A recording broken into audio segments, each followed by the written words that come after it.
Good morning, guys. It's very easy to be at the safe place and comment a lot of things through the internet, through the social website. But the real pain of a soldier he actually felt by his own relatives, by his own sons and daughters, by his own wife or husband. This is the truth. This is the reality.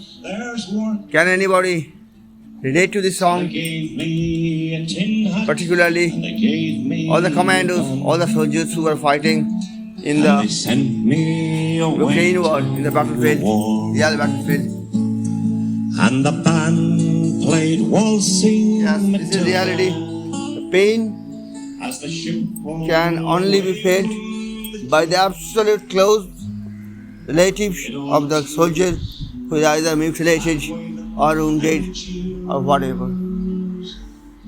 Let peace prevail. And again,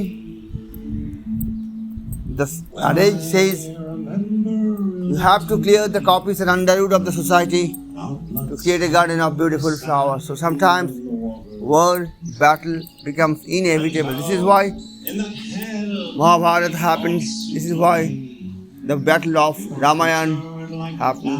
You will have to clear the copies and underwood of the society if you really want to create a garden of beautiful flowers. Good morning, guys. This is Som enjoying his morning on the rooftop in Kolkata.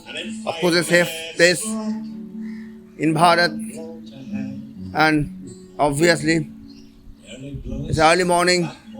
The winter is imminent. The sun is about to rise. Or rather, it's just above the horizon, showing his power. This is truth. This is reality.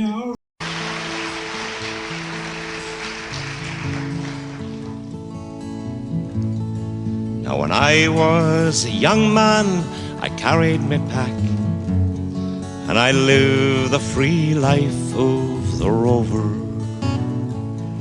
From the Murray's green basin to the dusty outback, I waltzed my Matilda all over.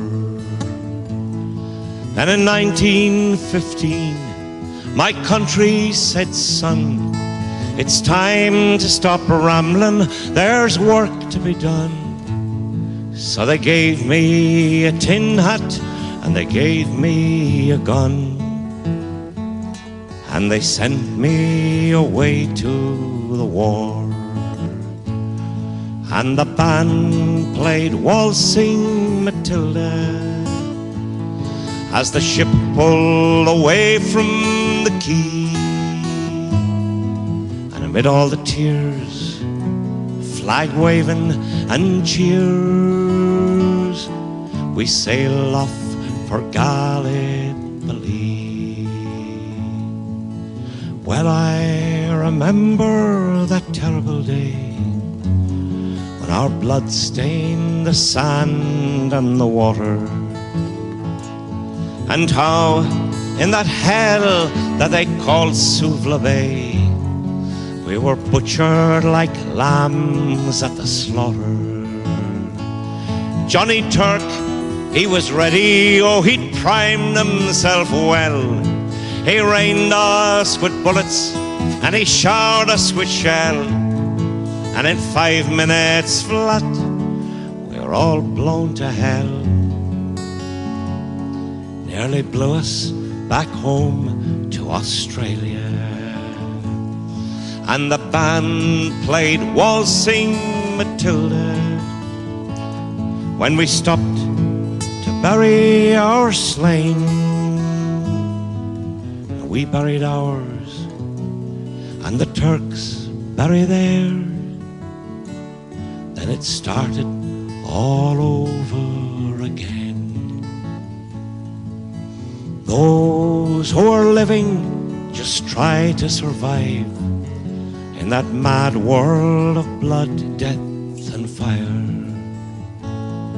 And for 10 weary weeks I kept myself alive, though around me the corpses piled higher. Then a big Turkish shell knocked me arse overhead. And when I awoke in my hospital bed and saw what it had done, then I wished I were dead. I never knew there were worse things than dying. For no more I'll go waltzing Matilda all around the green bush far and near. For to hump tent and pegs a man needs both legs. No more waltzing Matilda for me.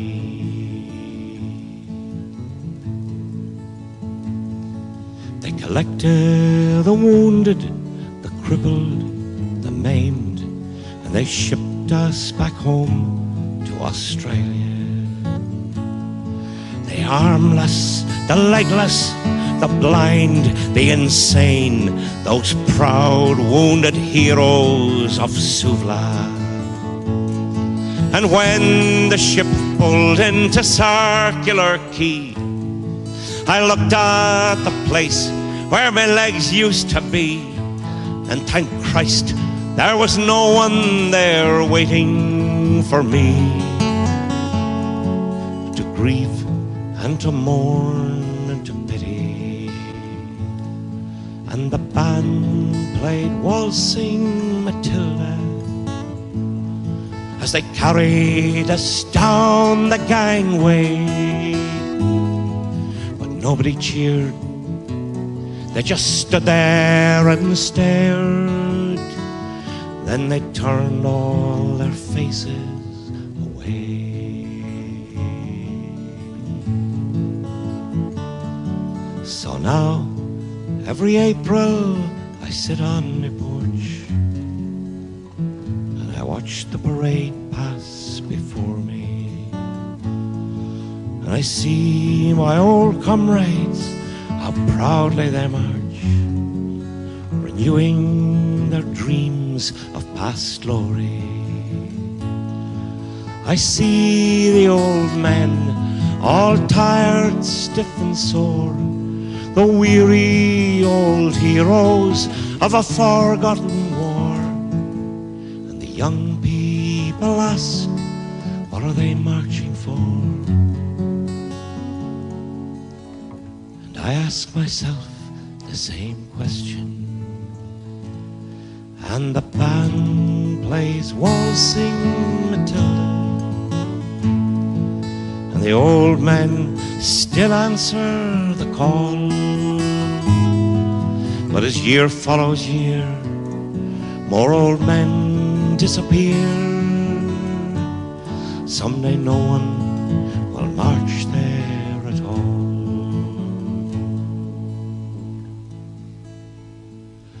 Waltzing Matilda, waltzing Matilda, who'll come a waltzing Matilda with me, and their ghosts may be heard as they march by the Billabong.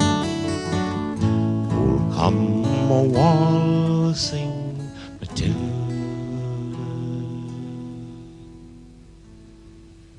with me.